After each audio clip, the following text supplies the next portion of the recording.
প্রিয় মৎস্য শিকারী বন্ধুরা, গঙ্গারামপুরের অভিজ্ঞ শিকারী তনয় জেঠু তার ছিপে একটি মাছ বাঁধিয়েছে। মাছটি বাঁধিয়ে তিনি উঠে গিয়েছে নিজের সিট ছেড়ে মাছটিকে নিজের আয়ত্তে আনার জন্য। মাছটি বেশ বড় হওয়ার কারণে তনয় জেঠুকে বেশ কিছুক্ষণ ধরে পুকুরের এক কোণার দিকে গিয়ে মাছটি খেলাতে হয়। এটি ছিল দক্ষিণ দিনাজপুর জেলার গঙ্গারামপুর থানার অন্তর্গত দুর্গাপুর বিজয়দার পুকুর। এখানে চতুর্থ রাউন্ডের মৎস্য শিকার প্রতিযোগিতা চলছিল ৩,৫০০ টাকা পাস মূল্যে। অভিজ্ঞ শিকারী তনয় জেঠু কীভাবে মাছটিকে নিজের আয়ত্তে নিয়ে এসে ল্যান্ডিং করেন এটিই দেখার বিষয়।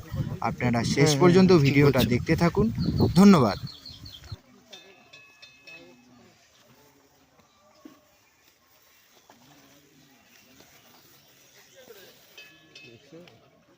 খেড়ি কি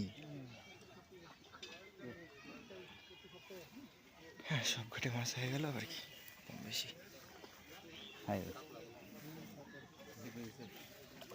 হয়নি দাঁড়াও, আসবে না এখনো এখনো এখনো মোটামুটি ওই 2 থেকে 3 মিনিট, 2 মিনিট তো খেলবে।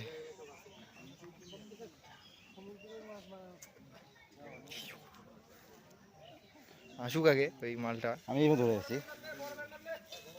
ওটা বড়ই একটু সরো তো, আসুক আগে, আসুক, এখনো মেলা দূর। ওই চলে এসছে মালিদি। দাঁড়াও দাঁড়াও দাঁড়াও, দেখি ধরতো, সামনে ধরতো, সামনে ধর।